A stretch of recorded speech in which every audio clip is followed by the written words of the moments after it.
Fala galera, aqui é o canal Dois Irmãos, eu sou o Bruno e esse aqui é meu irmão Nilton. E aí, beleza? E hoje a gente vai fazer uma análise aqui da Copa do Brasil, dos jogos que aconteceu aí na quarta-feira e os jogos que vão acontecer nessa quinta-feira, dia 16. Jogo da Sul-Americana, E Copa jogos do Brasil. Exatamente, e jogos da Sul-Americana. A gente sabe que tem um jogo ainda da Copa do Brasil, que é Palmeiras e Bahia. Mas a gente vai começar falando dos jogos de ontem, Cruzeiro e Santos. O que você tem a dizer, irmão, aí? Cara, foi um jogão. O jogo foi bom. Eu achava que o Cruzeiro ia jogar pra... Não ia assim expor tanto, né? Mas porém se expôs, foi pra cima, foi pro ataque. Tomou o primeiro gol, é verdade, né? Mas acabou na sequência virando a partida. Pena que foi eliminado nos pênaltis, né? Mas mereceu a vitória pelo que jogou. Eu acho que foi um jogo bem justo, assim, pelo que a gente pôde ver. O Santos realmente mostrou quem é o Santos, né? Que é um time que é um time forte e tem capacidade de ganhar jogos desse nível, que foi na casa do Cruzeiro Tem lotada. jogadores experientes, tem jogadores Exatamente. bons. Tem o Rodrigo, é novo, mas é muito bom de bola E o também. Bruno Henrique voltando aí após um tempo de lesão, um tempo parado, voltando com um bom futebol, que é um jogador surpreendente. Eu gosto Ele muito tem do bola pra futebol jogar, né? Ele ficou um tempo parado, fez muita falta pro dele. Santos. Exatamente. Mas é um jogador muito bom. O Santos cresceu bastante aí com o Cuca, né? A gente espera que o exatamente. Santos possa voltar a ser aquele futebol e sair da zona de rebaixamento. Na verdade, o Santos tá precisando daquele camisa 9, né? Um centroavante pra empurrar a bola pra dentro. Tava tentando negociar com o Wagner Love, porém a janela de transferência fechou e foi frustrada a transferência, acabou não dando certo. A perda do Ricardo Oliveira ainda pesa muito no Pesa Santos. muito. É porque É um jogador que chamava responsabilidade. perderam o Ricardo Oliveira, era um centroavante nato, não foi atrás de outro no mercado, né? Deixou o tempo passar. Quando foi buscar agora, acabou. E o querendo ou prazo. não, aquele Sacha não tá rendendo o que deveria render. O Gabriel Jesus, ó. O Gabigol também não tá jogando aquele futebol que a Exatamente. gente tá acostumado que a ele ver. jogou na primeira passagem pelo Santos. O Sacha começou até bem, fazendo alguns gols, jogando bem. Mas no decorrer decaiu muito a qualidade dele. Não apresentou mais nada. Tanto é que agora você quase não vê o Sacha, né? Voltando à análise do jogo, foi um jogo muito bom e bastante polêmico, né? A gente teve aquela polêmica que no contra-ataque do Santos, o juiz acabou dando fim de jogo, sendo que poderia ali dar a classificação do Santos, poderia decretar a classificação, né? É muita polêmica. Porém, a arbitragem ainda peca nesses quesitos, assim. Agora, destacar bastante o Fábio também, né? Nossa senhora. Não só pelos Acho que foi o grande herói. Na partida ele pegou bastante também. Foi o grande herói do Cruzeiro. E tá sendo, na Libertadores a gente viu isso contra o Flamengo. Não resta dúvidas que é um dos melhores goleiros da atualidade aqui do Brasil, né? Tanto é que ele pegou 3 pênaltis em sequência, né? Isso para um goleiro, ainda mais na idade dele, é muito difícil, né? Não é coisa que se faça sempre. E é engraçado o que a gente tá vivendo no Brasileirão, que a gente tá vivendo a falta de um 9, mas com bons goleiros, né? Exatamente. Tem uma era de goleiros muito bom, assim, a rivalidade, os jogos tá sendo jogos de alto nível pelo fato de ter bons goleiros. Tem bastante goleiro bom no futebol brasileiro mesmo, né? Aqui, porque se for colocar assim, você não consegue ver quem é melhor, porque a cada partida tem 2 disputando, né? E goleiros muito bons, o Cássio, o Diego Alves, o Fábio. O próprio Vanderlei, que passou meio que em branco ontem também, né? Eu acho que o tamanho do Fábio ontem foi tão grande que ofuscou tudo ali no jogo. Não tem tanto destaque no jogo quanto o Fábio. Ele pegar 3 pênaltis em uma decisão de Copa do Brasil, naquela pressão, não é para qualquer um. Eu acho que foi sensacional o jogo do Cruzeiro.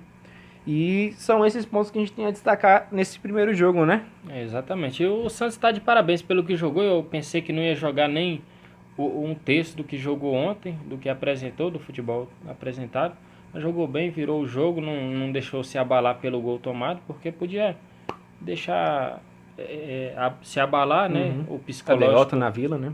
Exatamente. Ainda tomou um gol, estava em 2 de desvantagem, mas correu atrás do prejuízo, levou para os pênaltis. Até porque na Copa do Brasil agora não tem mais o critério gol de fora, né? Mas parabéns aí ao Cruzeiro, ao Mano Menezes que vem fazendo um bom trabalho. E agora é esperar o jogo de hoje entre Palmeiras e Bahia, que vai ver quem vai ser um dos vencedores, vai encontrar o Cruzeiro aí na semi, né? O jogo esse que acabou de empatado, né? 0x0. Isso, lá na casa do Bahia foi 0x0. Agora vamos ver o que vai acontecer. Mas eu acredito que o Palmeiras passe sem muita dificuldade. Até porque, não querendo menosprezar o time do Bahia, mas o Palmeiras, o elenco é muito superior. Não tem nem comparação. A gente tem que ver isso, e com a chegada do Filipão, é visivelmente a diferença que o Filipão deu nesse time, né? Exatamente. Você viu? Em 5 jogos, 3 vitórias e 2 empates. Libertadores, 3x1. Sem tomar gol. 3x1 fora de casa. Borra voltando aí.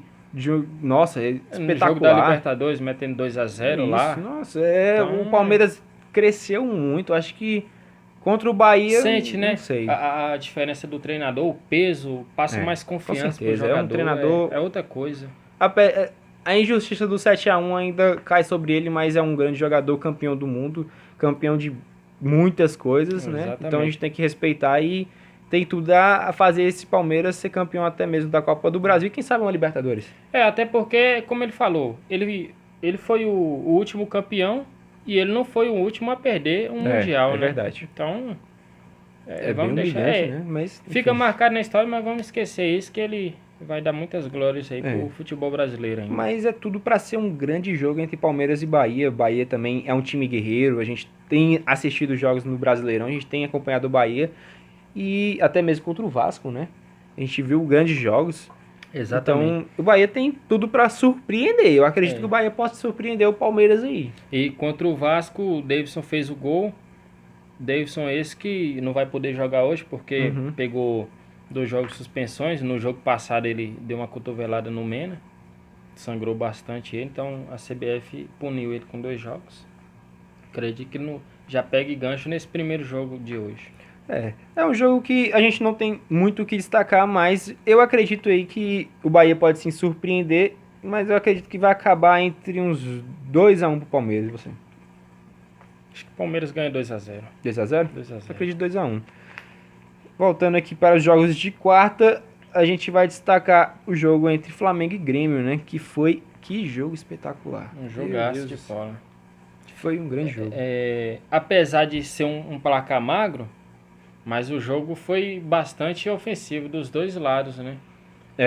Eu acho que vale destacar o Grêmio. Eu acho que para você jogar no Maracanã, lotado, contra uma equipe forte como o Flamengo, que tem um elenco forte, o Grêmio, mesmo o Grêmio tendo o título que tem, é muito difícil. E o fator torcida conta bastante. Com certeza, né? Nossa, foi assim, quem tava em casa conseguiu captar aquela energia, né? Exatamente. A torcida. Então, assim, isso é o que é bom, né? A torcida não deixar o time de lado, apoiar o tempo todo, né? Com certeza. E isso que as torcidas brasileiras estão precisando aprender a fazer, né? Principalmente a do Flamengo, que ultimamente tem deixado a desejar em alguns jogos. Mas vale destacar o Grêmio, que o Grêmio conseguiu passar por cima de tudo isso e jogar um bom futebol. O Flamengo jogou acuado do primeiro tempo ao segundo tempo. Dos 5 minutos de jogos, foi o melhor tempo do Flamengo em campo, eu acho, ofensivamente.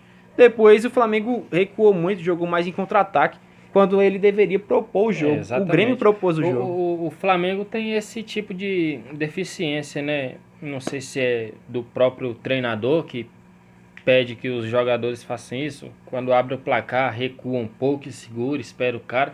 Mas se você segurar atrás e ter o contra-ataque e fazer o gol para matar o jogo, é uma coisa. Porém, o Flamengo não consegue fazer isso. Então, eu vejo que essa estratégia não funciona favorece, muito bem com o Flamengo. Agora, o gol do Everton Ribeiro foi um gol relâmpago, né? E um golpe de sorte também, porque pela jogada não foi assim planejada, né? Foi mais... aconteceu. E eu acredito que o gol do Everton Ribeiro desconcertou todo o jogo, tanto do Barbieri quanto do Renato Gaúcho. Você vê que o Flamengo, a ideia que o Flamengo pretendia, pelo menos na minha visão, era mandar no jogo. Exatamente. Mas ele tinha que se impor, né? O Grêmio viu ali, desde o início do jogo, no primeiro gol, viu que eles precisavam do resultado. E partiram para cima e fizeram o Flamengo se sentir tão acuado, tão ameaçado, que o Flamengo simplesmente não conseguiu jogar. O Cuéllar jogou muito, muito mesmo, que segundo tempo teve até um certo desgaste, cansado, né? Desgastou bastante. Foi um dos jogadores que jogou o primeiro tempo todo, o melhor jogador do Flamengo no primeiro tempo. Numa sequência excepcional. Isso. O Coelhar tá jogando muito. E você vê que o Grêmio foi superior ao Flamengo quando você vê que o jogador saiu, né, exausto ainda no segundo tempo. Então, assim, eu acho que o Grêmio tem jogado um futebol excelente. Porém, e não é de hoje, né? Que o Grêmio tem mostrado esse futebol. Porque é um futebol que você assiste o jogo do Grêmio, você não sente aquele desânimo, um futebol um jogo chato, é um jogo que encheu os olhos mesmo. Uhum. E eu acredito que, apesar do resultado parecer injusto, acho que foi até justo. O Flamengo se mostrou uma equipe muito forte, não dando um ataque, você ainda precisa melhorar muito na pontaria lá na frente, errou muitos gols, ataques que poderiam ter sequenciado em gols ali, aumentado a vantagem, eles não souberam aproveitar, mas apesar do golpe de sorte, eu acho que foi uma equipe que se manteve firme, né? Na defesa. Até porque o Luan não apareceu. O Coelhar colocou o Luan no bolso. O Luan, o Coelhar neutralizou ele porque não conseguiu fazer nenhuma jogada assim para criar chance de gol, porque a gente sabe que o Luan é o grande cara do Grêmio, assim, né? Uhum. Ele e o Everton Cebolinha que faz a diferença naquele Grêmio ali. Então, assim, se neutraliza o cara da criação, acabou o time. Isso é verdade.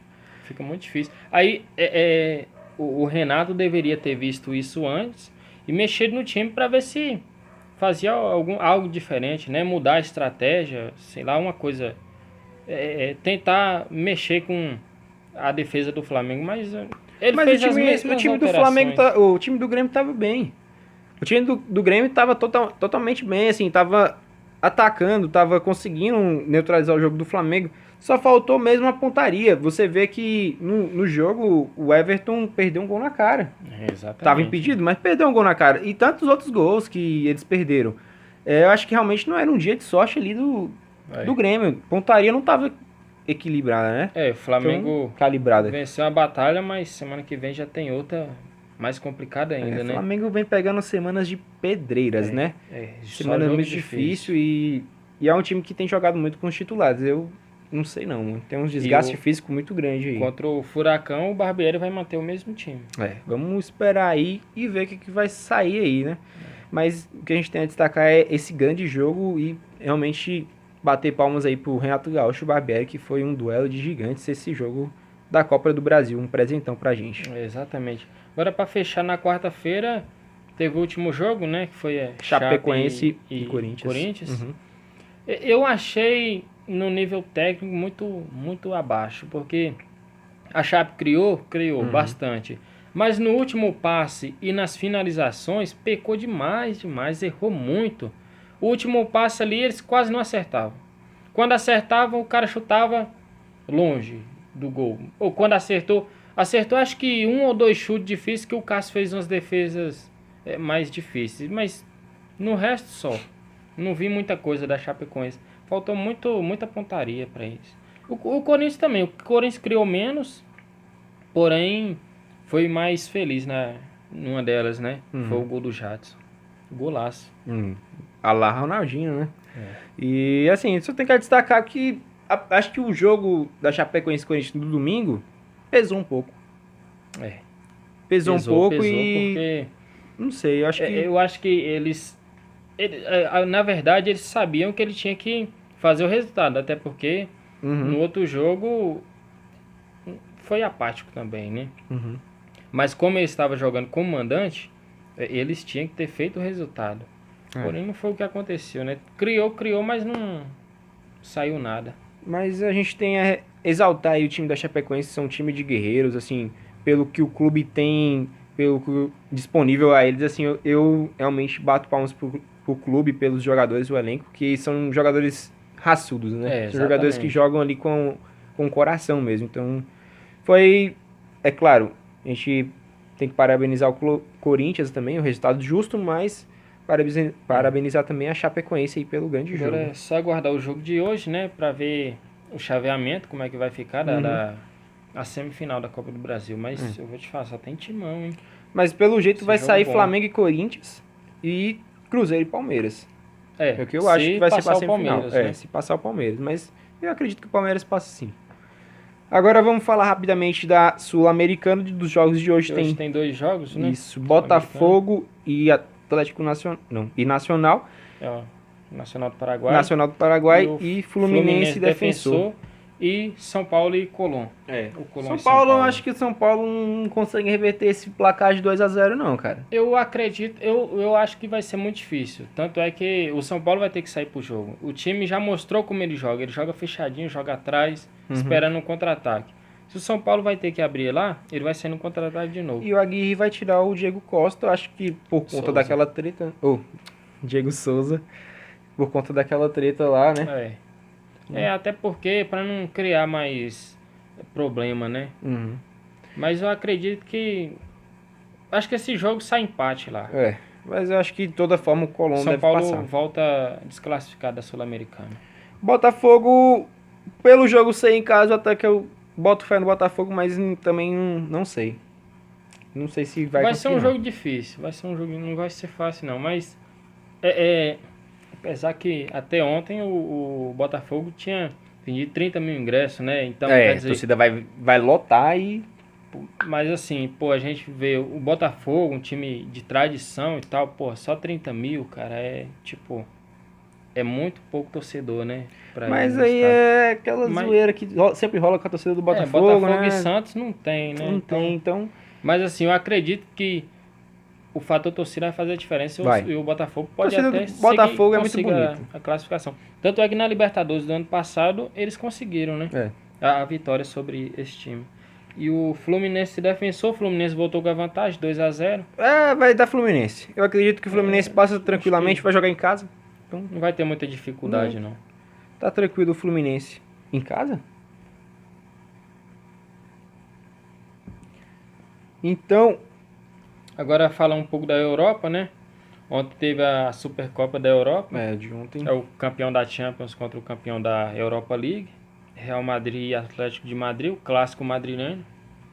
Foi o jogo que deixou a desejar, assim, como torcedor do Real Madrid, viu? Porque faltou muito ali acho que do próprio Cristiano Ronaldo, do Zidane. Acho que esse fator influencia muito nesse jogo. Quem era para ser os protagonistas não apareceram de fato, né? Não mostrou o que eles ficaram para assumir o trono, né? Que foi deixado pelo Cristiano Ronaldo. Mas então, assim, o jogo foi bom em si, foi né? Maravilhoso, mas foi um grande jogo. Um jogão pra gente que tá de fora ver, nossa, foi um jogo maravilhoso. Presente mesmo. Mas agora, assim, pelo tamanho do Real Madrid, tomar 4 num jogo assim decisivo, valendo taça, é complicado. A gente viu que o Real Madrid meteu 4, né, naquela outra, na final da Champions, mas assim, tomar é bem complicado.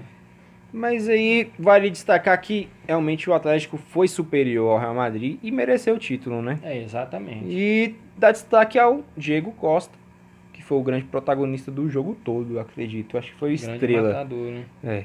E substituiu bem ali o papel do Cristiano Ronaldo, né? Eu acho. Fez o papel que o Cristiano Ronaldo fazia no Real Madrid.